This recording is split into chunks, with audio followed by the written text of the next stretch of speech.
Hening menyelimuti desa Wanasuci malam itu. Udara dingin menusuk sampai ke tulang, disertai kabut tipis yang mulai turun perlahan dari arah hutan kecil di ujung desa. Di tengah sunyi yang mengendap, terdengar sayup-sayup lantunan ayat suci dari sebuah surau tua yang berdiri di pinggir sawah, tak jauh dari pemakaman lama. Surau itu bukan sembarang surau. Konon, ia sudah berdiri sejak zaman penjajahan, dibangun oleh seorang kiai sakti yang dahulu hilang secara misterius saat sedang beribadah sendirian. Namun, meskipun menyimpan cerita kelam, surau itu tetap aktif, terutama selama bulan Ramadan. Setiap malam, anak-anak dan remaja desa berkumpul untuk tadarus selepas tarawih. Salah satu yang paling rajin adalah Fahri, remaja berusia 15 tahun, yatim, tinggal bersama ibunya yang hanya bekerja sebagai penjahit rumahan. Fahri dikenal pendiam tapi sopan, cerdas mengaji, dan tak pernah absen tadarus, tak peduli hujan atau petir sekalipun. Antum datang paling awal lagi, RI. Sapa Ustaz Mahfud sambil tersenyum ramah, melihat Fahri duduk di syaf depan dengan mushaf terbuka. Fahri tersenyum kecil. Biar bisa lebih lama murojaah, Ustaz. Beberapa anak baru berdatangan. Di antara mereka, sahabat dekat Fahri, Ilham, yang suka bercanda dan sering lupa tanda wakaf. Mereka berdua seperti kutub berseberangan, tapi tak terpisahkan. Ilham sering berkata, "Kalau aku mati duluan, RI, jangan tinggalin aku sendirian di alam barzah." Fahri selalu membalas dengan tawa kecil, "Kalau kamu rajin ngaji, kita bisa satu halakah nanti." Malam itu, tadarus berjalan seperti biasa. Namun ada satu hal ganjil yang hanya diperhatikan Fahri. Sejak beberapa hari terakhir, ada satu anak asing yang selalu duduk di sudut surau. Bajunya lusuh, wajahnya pucat, dan matanya seperti tak pernah berkedip. Tak ada yang pernah melihat dia datang atau pulang. Ia hanya diam, memandangi yang lain mengaji, dan tak pernah ikut bersuara. Kamu kenal anak itu?" bisik Fahri saat jeda istirahat. Ilham melirik ke sudut yang ditunjuk, lalu mengerutkan dahi.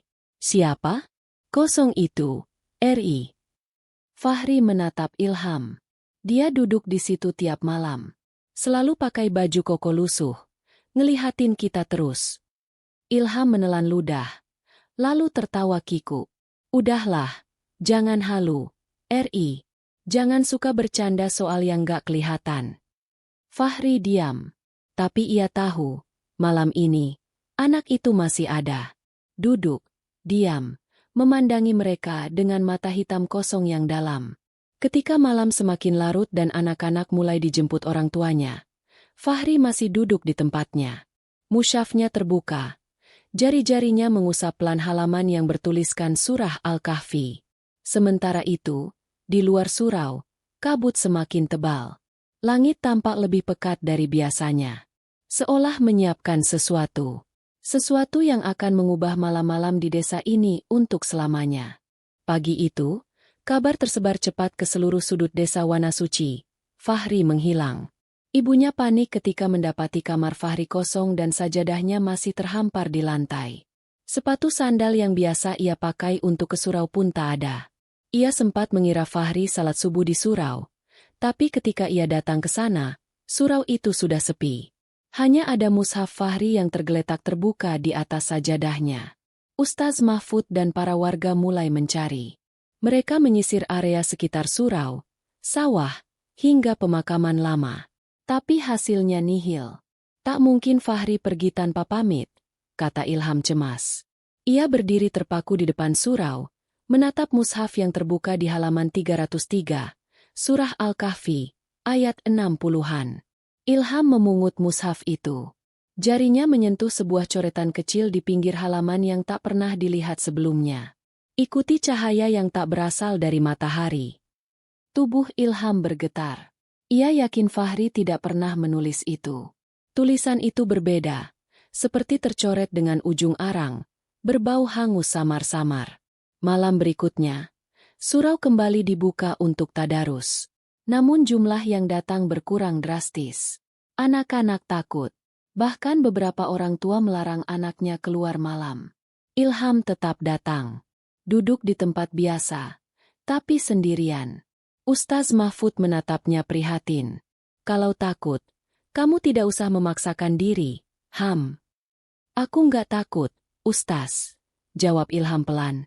Aku cuma ngerasa dia masih di sini. Dan memang malam itu, anak berwajah pucat yang dulu dilihat Fahri, kini Ilham pun melihatnya. Duduk di sudut surau, wajahnya separuh tertutup kain putih, matanya hitam, tak berkedip. Keringat dingin membasahi tengkuk Ilham. Anak itu mengangkat tangannya pelan, menunjuk keluar jendela surau yang mengarah ke pemakaman tua. Lalu dia menghilang begitu saja. Ilham memberanikan diri keluar setelah tadarus usai. Langkahnya membawanya ke arah pemakaman, melewati pohon-pohon beringin dan suara kodok malam yang memekakan telinga. Kabut turun perlahan, menggulung tanah dan batu nisan. Tiba-tiba, dari balik pepohonan, Ilham melihat sesuatu yang tak seharusnya ada. Sebuah bangunan tua, seperti pesantren kecil, berdinding kayu jati kusam, dengan cahaya lampu minyak menyala redup dari dalamnya. Padahal, Ilham tahu betul, tak ada bangunan lain di sekitar area itu. Dan yang membuatnya merinding adalah, di depan bangunan itu, berdiri Fahri, memakai baju koko putih tersenyum tenang ke arahnya. Fahri, seru Ilham, melangkah cepat. Namun dalam sekejap, kabut menebal. Bangunan itu menghilang. Fahri menghilang. Ilham berdiri sendiri dalam gelap. Detak jantungnya memburu. Di bawah kakinya, ada secari kertas robek dari mushaf dengan tulisan. Pintu telah dibuka. Tapi tidak semua bisa kembali. Sejak malam itu, Ilham berubah. Ia jarang bicara, lebih banyak melamun, dan sering menatap kosong ke arah surau saat berjalan pulang dari sekolah.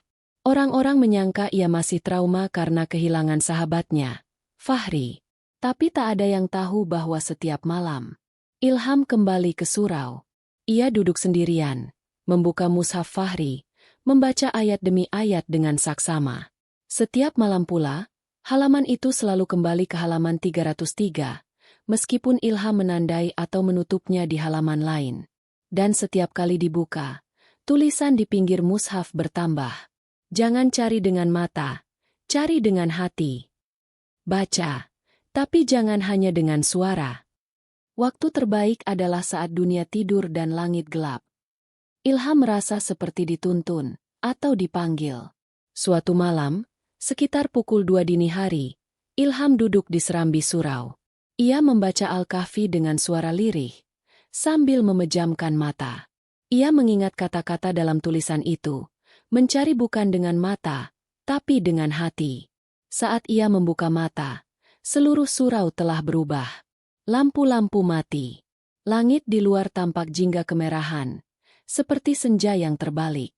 Dari sela jendela, masuk seberkas cahaya aneh.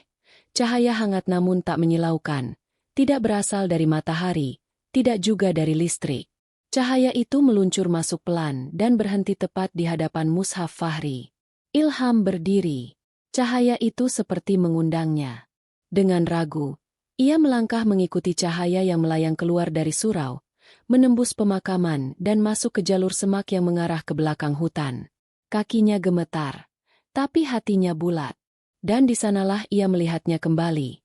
Pesantren kayu tua yang kemarin sempat muncul sesaat, kini berdiri dengan utuh di depannya. Dari balik jendela, Ilham melihat santri-santri berpakaian putih. Wajah mereka tenang namun tanpa ekspresi. Dan di tengah ruangan utama, Fahri duduk mengaji, membelakangi pintu. Fahri, seru Ilham. Tapi suaranya seperti tenggelam. Tak ada yang menoleh. Ilham mendekat. Namun langkahnya terhenti ketika seorang pria berjubah hitam muncul di ambang pintu. Wajahnya tak jelas, seolah tertutup kabut. Tapi suaranya berat dan dalam. Anak ini terpilih. Dia kini tengah menempuh jalan ilmu yang tak bisa dipahami dunia. Ilham menggeleng keras. Dia belum mati. Dia bukan milik kalian. Jubah hitam itu mendekat. Kau sudah melihat terlalu banyak. Kembalilah, sebelum kau tersesat. Ilham memberanikan diri mendekat. Tapi begitu kakinya menyentuh lantai pesantren, segala sesuatu menghilang dalam sekejap. Ia jatuh tersungkur di tanah, Dan ketika bangun, ia sudah kembali di depan surau. Jam di menara menunjukkan pukul 4 pagi. Mushaf Fahri masih ada di pangkuannya. Tapi kali ini, tulisan baru muncul di pinggir halaman. Kau telah melihat. Tapi untuk menyelamatkan, kau harus masuk. Ilham tak bisa tidur malam itu. Pikirannya penuh dengan suara dan bayangan dari pesantren gaib yang telah ia lihat. Terutama sosok Fahri yang duduk membelakanginya, membaca Al-Quran dalam diam, seolah tak menyadari dunia luar lagi. Suara pria berjubah hitam itu masih menggemakan ancaman samar. Untuk menyelamatkan, kau harus masuk. Esok malamnya, Ilham melakukan sesuatu yang belum pernah ia lakukan sebelumnya. Mengajak tadarus sendiri di surau pukul 3 pagi. Ia mengajak 3 teman, Rudi, Akmal, dan Jamal, anak-anak pemberani yang sering ikut ronda malam dan penasaran dengan cerita hilangnya Fahri. Gua nggak takut, kata Rudi sambil menggenggam senter. Kalau benar ada pesantren setan, kita tinggal bakar aja tuh tempat. Jangan main-main, Ilham menegur. Kita kesini bukan buat tantangan. Ini soal Fahri. Setibanya di surau, suasana berbeda. Langit tampak lebih gelap dari biasanya. Bintang-bintang seperti diselimuti kabut tipis. Mereka duduk berempat, membuka mushaf, dan mulai membaca tadarus bersama. Ilham memimpin. Suaranya lirih tapi khusyuk. Ayat demi ayat mengalir. Semakin dalam mereka membaca, semakin dingin udara di sekeliling. Lilin di pojok surau tiba-tiba berkedip-kedip. Daun-daun pohon di luar bergoyang tanpa angin. Rudi mulai gelisah. Sementara Jamal meneguk ludah. Ada yang aneh, gumam Akmal. Suara kita kayak menggema. Tapi bukan di sini. Dan saat mereka sampai di ayat ke-110 surah Al-Kahfi, suara mereka seperti diikuti. Ada suara kelima. Suara asing, berat dan lambat, membaca ayat yang sama, dari arah belakang surau. Mereka menoleh serempak. Kosong. Tapi suara itu masih ada. Mendengung. Mendalam. Mengulang ayat demi ayat yang mereka baca. Rudi mematikan senter. Ini bukan main-main. Tiba-tiba, lantai surau bergetar pelan. Mushaf di depan mereka membuka sendiri ke halaman terakhir yang tadi dibaca Ilham. Tertulis dengan arang gelap. Pintu kedua telah dibuka. Yang masuk tak bisa kembali kecuali membawa jiwa. Lalu terdengar suara ketukan 3 kali dari pintu kayu belakang surau. Pintu yang sudah puluhan tahun tak pernah digunakan. Bahkan diganjal lemari tua. Siapa itu? Jamal berteriak. Tak ada jawaban. Hanya ketukan sekali lagi. Tok, tok, tok. Dan mendadak, lemari tua yang menutupi pintu itu bergeser sendiri. Pelan. Suara kayunya menderit. Seolah digeret paksa dari dalam. Pintu itu kini terbuka sedikit dan dari celahnya keluar cahaya jingga kemerahan seperti yang Ilham lihat malam itu. Aku harus masuk, bisik Ilham. Gila kau. Akmal menahan lengannya. Kita panggil orang tua, Ustaz, siapa aja. Ini udah kelewat batas. Tapi Ilham melepaskan diri dan melangkah menuju celah pintu. Cahaya itu seolah menunggu. Menggoda. Di ujung cahaya, samar-samar tampak siluet Fahri berdiri, menatap ke arahnya. Tapi kali ini, wajah Fahri terlihat lebih pucat dan matanya sepenuhnya hitam. Ilham melangkah masuk. Begitu kakinya melewati celah pintu surau yang terbuka, udara berubah total. Suara jangkrik lenyap. Angin malam menghilang. Yang terdengar hanya lantunan ayat-ayat Al-Quran, tapi bukan dari bibir manusia, melainkan dari udara itu sendiri, seperti gema yang hidup. Cahaya jingga kemerahan menyelubungi sekeliling. Ilham kini berdiri di sebuah pelataran batu yang asing, dikelilingi kabut. Di kejauhan, bangunan pesantren yang ia lihat sebelumnya muncul kembali, kali ini lebih jelas. Bertingkat 2, bergaya lama, dengan lampu gantung tua menggoyang di beranda. Suara kayu berderit-derit seperti napas dari masa silam. Tiba-tiba, Ilham sadar satu hal, teman-temannya tak mengikutinya. Saat ia menoleh, pintu tempat ia masuk telah lenyap. Hanya dinding bata kosong di belakangnya. Ia sendirian. Ilham memberanikan diri melangkah ke arah pesantren. Saat mendekat, beberapa santri berpakaian putih melintas di sekitarnya. Tapi wajah mereka kosong, tanpa sorot mata. Mereka seperti boneka hidup yang hanya tahu membaca, berjalan, dan diam. Tak satu pun dari mereka menoleh atau bicara. Seseorang berdiri di tangga depan pesantren. Sosok berjubah hitam. Sosok yang sama seperti malam itu. "Kau datang," katanya. "Di mana Fahri?" tanya Ilham dengan suara tegas. "Dia sedang menempuh ilmu," jawab sosok itu, lalu berbalik. "Jika kau ingin membawanya pulang, kau harus mengerti tempat ini. Ini bukan dunia, tapi juga bukan akhirat. Ini adalah ruang antara, di mana jiwa-jiwa yang dipanggil melalui lantunan ayat-ayat berhenti untuk belajar, untuk diuji." Ilham tak mengerti. Fahri tidak pernah memilih masuk ke sini. Dia menghilang. Sosok berjubah itu menoleh. Matanya hitam, tapi bukan gelap, melainkan penuh ayat-ayat kecil yang terus bergerak di dalam bola matanya. Dia tidak hilang. Dia dipilih. Ayat yang dibaca dalam hati murni, di waktu sunyi, membuka jalan ke tempat ini. Tak semua bisa, tapi ia bisa. Ilham merasa amarah dan takut bercampur. "Lalu kenapa aku bisa masuk?" "Karena kau menyusulnya bukan dengan raga, tapi dengan niat. Itu cukup untuk membuka pintu kedua." Tiba-tiba, sebuah bel berbunyi dari dalam pesantren. Suara seruan seperti azan, tapi dengan nada yang lebih lambat dan berat. Para santri berjalan masuk ke ruang utama. Sosok berjubah menunjuk ke arah aula pesantren. "Jika kau ingin bertemu dia, ikutlah tadarus tengah malam bersama kami.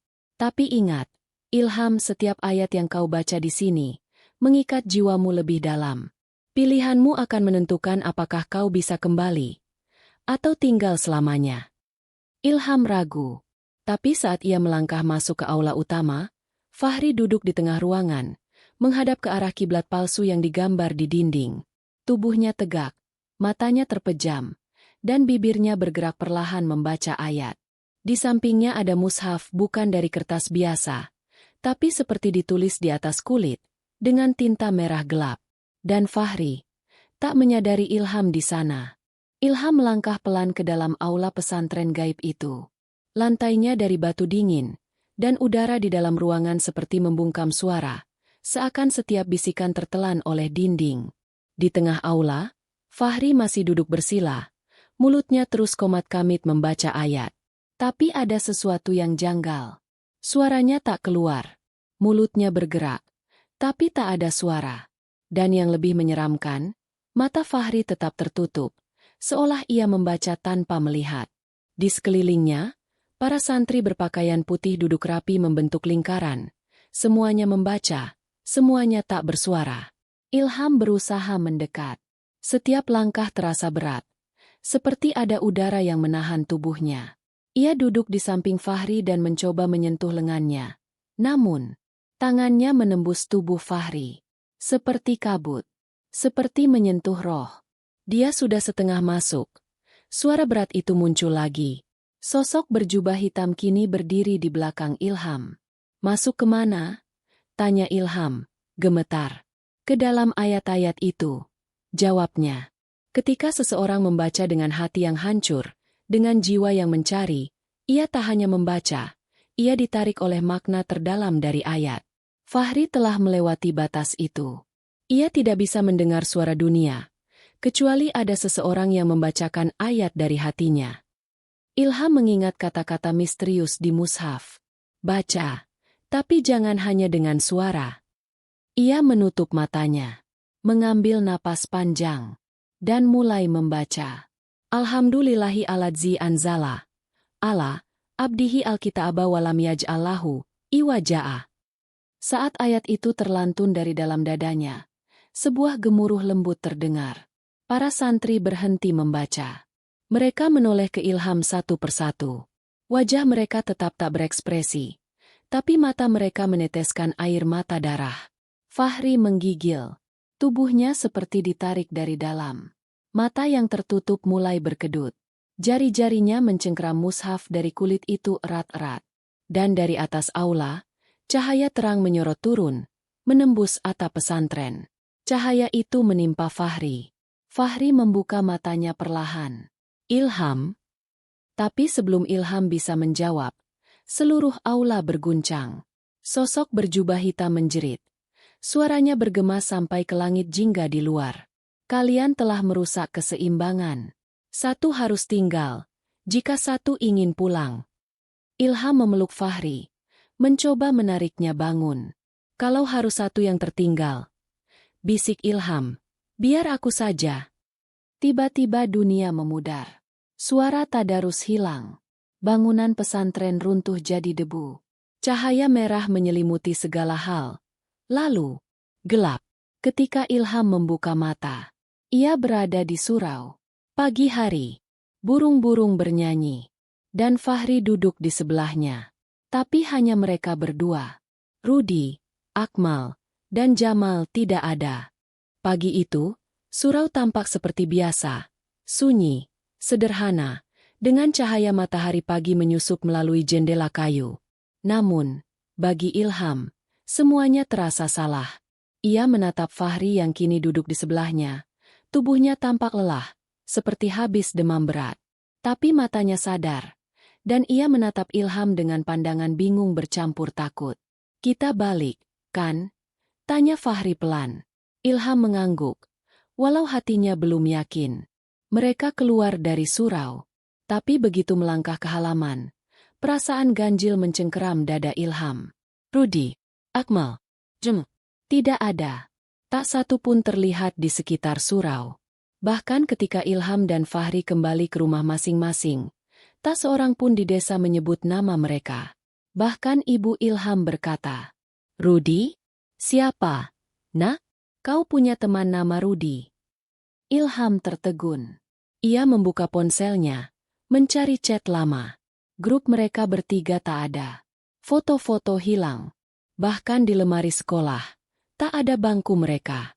Seolah ketiga sahabatnya tak pernah ada. Fahri makin ketakutan. Apa ini mimpi? Atau kita yang salah dunia? Ilham hanya bisa menggenggam kepalanya. Suara sosok berjubah hitam terngiang kembali. Satu harus tinggal, jika satu ingin pulang. Ia pikir dirinya yang akan tertinggal. Tapi kenyataannya mereka bertukar. Ilham dan Fahri memutuskan kembali ke surau malam itu. Namun saat mereka datang, surau tampak berbeda. Pintu belakang yang dulu terbuka kini tertutup rapat. Dan di atasnya tertempel sebuah tulisan yang tidak ada sebelumnya. Tertulis dengan tinta hitam. Pintu telah menelan 3 nama. Yang tertinggal, tak lagi dikenang dunia. Dan di bawah tulisan itu, ada 3 lembar kertas tua tergantung. Masing-masing bertuliskan, Rudi bin Anwar, Akmal bin Burhan, Jamal bin Mahdi. Ilham menangis dalam diam. Ini salahku, aku yang mengajak mereka. Fahri menggigit bibirnya, menahan rasa bersalah. Kita harus cari jalan kembali. Kalau satu dari kita bisa masuk, berarti kita juga bisa kembali masuk. Tapi malam itu, surau tetap diam. Tak ada pintu terbuka, tak ada cahaya jingga, tak ada suara tadarus yang menggema. Hanya bayang-bayang sepi, dan rasa kehilangan yang lebih menusuk dari kematian. Sudah 3 malam Ilham dan Fahri kembali ke surau.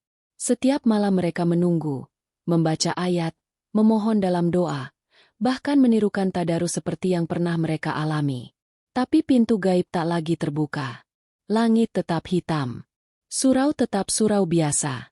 Namun pada malam keempat, saat azan Isya menggema dari masjid desa, seorang pria tua tak dikenal berdiri di teras surau. Ia mengenakan surban abu-abu, janggutnya panjang memutih, dan di tangannya ada tongkat dari kayu hitam. Ilmu yang kalian buka bukan untuk manusia biasa, katanya tanpa memperkenalkan diri. Pintu kedua hanya terbuka karena pengorbanan. Tapi pintu ketiga hanya bisa dibuka oleh jiwa yang rela hancur seluruhnya. Fahri maju, penuh semangat. Apa maksudnya? Katakan bagaimana kami bisa menyelamatkan mereka. Pria tua itu memandang ke langit. Kalian ingin menjemput 3 jiwa yang kini tak diingat dunia. Tapi kalian lupa, dunia ini pun punya aturan. Kalian hanya bisa menyelamatkan 1. Sisanya harus tetap hilang, atau dunia akan runtuh dalam kekacauan antara yang hidup dan tak hidup. Ilham membeku. Hanya 1. 3 sahabat. 3 nyawa. Harus memilih 1? Fahri berbisik. Kita cabut saja tulisan nama mereka dari dinding. Kita paksa pintunya terbuka. Pria tua itu menggeleng. Tak bisa. Nama-nama itu kini menjadi bagian dari dinding batas dunia. Tapi Ilham sudah melangkah maju ke dinding belakang surau. Tangannya gemetar saat mencabut nama Rudi. Dunia tak berguncang. Ia mencoba Akmal. Lalu Jamal. Tapi begitu kertas terakhir dicabut, lantai surau pecah. Kabut jingga naik dari retakan tanah. Dan di dalamnya, 3 sosok berdiri, tubuh mereka seperti bayangan yang terbakar dari dalam. Ilham. Suara mereka bersamaan. Bawa kami pulang. Fahri tersungkur. Menangis. Aku tak bisa memilih. Ilham, dengan air mata menetes, melangkah ke arah mereka. Ia menatap ketiga sosok itu. Kita berteman dari kecil. Tapi jika hanya 1 yang bisa pulang, aku minta maaf. Ia memeluk sosok Akmal, sahabat yang paling muda di antara mereka. 2 sosok lain berteriak, terurai seperti debu dihembus angin. Dan langit surau kembali gelap total. Saat Ilham dan Akmal terbangun keesokan paginya, hanya mereka berdua yang mengenang 2 nama yang hilang. Bagi dunia, hanya Ilham, Fahri, dan Akmal yang pernah ada. Rudi dan Jamal lenyap dari ingatan bumi. Hari-hari setelah malam itu, suasana desa berubah. Ilham dan Akmal kembali ke kehidupan sehari-hari.